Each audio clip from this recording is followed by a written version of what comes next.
अस्सलाम वालेकुम स्टूडेंट्स। इस वीडियो लेक्चर में जो चीज़ हम कवर करने वाले हैं दैट इज़ कि हम देखेंगे कि म्यूटेक्स की हमारे पास जो है वो बेसिकली इम्प्लीमेंटेशन कैसे होती है। लेट मी जस्ट हम अपने पास कोड को ओपन कर लेते हैं। ओके, सेम हमारा जो कोड है दैट इज़ एग्जैक्टली हमने जो रेस कंडीशंस में किया था, बट जो चेंजेस हमारे पास आए हैं इसमें वो ये है, बेसिकली हमें लॉक अप्लाई करना है।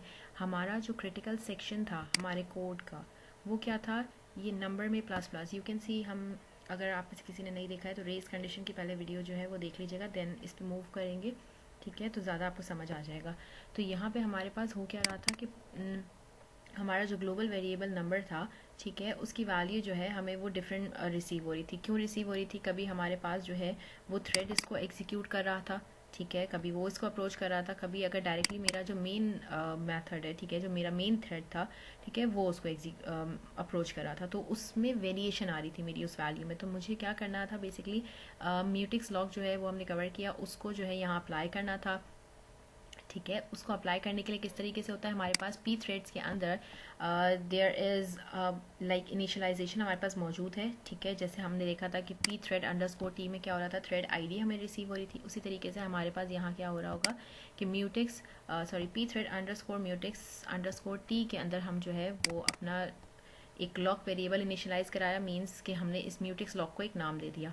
नाम देने के बाद इसको क्या करेंगे हम, हमारे पास पी थ्रेड के अंदर पी थ्रेड म्यूटिक्स इनिशियलाइजर मौजूद होता है। ये क्या करेगा, ये हमारे उस लॉक वेरिएबल के लिए एक वैल्यू इनिशियलाइज करा देगा, एंड देन हम जब भी किसी मैथड के थ्रू, एक मैथड होगा, ठीक है, कौन सा मैथड है वो भी बता देती हूँ। P thread underscore mutex underscore lock हमारे पास एक मैथड है जिसके अंदर हम अपना जो भी वेरिएबल है म्यूटिक्स का, जो भी वेरिएबल आपने जो है ना लॉक के लिए इनिशियलाइज करवाया होगा, उसको आप सेंड करेंगे। तो वो बेसिकली क्या कर रहा होगा, हमारे पास होल्ड करके रख रहा होगा हमारा। तो यहाँ पे it's basically holding the lock for the critical section, ठीक है। हमारा जो क्रिटिकल सेक्शन है, मीन्स इससे पहले वो एक लॉक लगा देगा, मीन्स रोक के रखेगा जितने भी थ्रेड्स हैं उनको, जब तक कोई पर्टिकुलर थ्रेड इस पे काम कर रहा है तो वो करे इस पे काम, देन हम क्या करेंगे, उस लॉक को रिलीज करेंगे ताकि ओके फाइन, अब इसको कोई ना कोई अप्रोच कर सकता है उस ग्लोबल वेरिएबल को। तो यही चीज़ बस सिंपल सा जो हमारे पास चेंज आया है रेस कंडीशन के कोड के अंदर, वो बेसिकली म्यूटिक्स लॉक की इम्प्लीमेंटेशन है।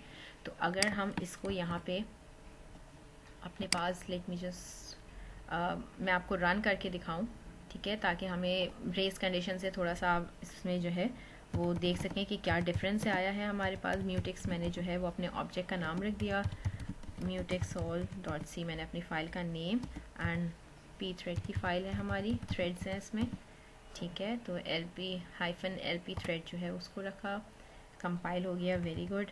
अच्छा, इसको मैं ऐसा करती हूँ कि आप लोगों को टाइम के साथ ही अगर किसी के पास थोड़ा टाइम लग रहा हो तो वो भी लग सकता है, इट्स कोई मसले की बात नहीं है। थोड़ा ज़ाहिर है एग्जीक्यूशन में उसको टाइम लगता है, बेस्ड अपॉन कि कितना आपने दिया। मैंने 10,000 रखा है ताकि वो थोड़ा जल्दी हो जाए। तो देखिए, मुझे फर्स्ट जो आइट्रेशन रिसीव हुई हमारी वही हुई थी, ठीक है, 20,000 हमें फर्स्ट आइट्रेशन रिसीव हो रही थी, देन हमारी चेंज हो रही थी। तो अगर मैं यहाँ दोबारा रन करके देखूँ तो यू कैन सी कि द वैल्यू रिमेन सेम, ठीक है।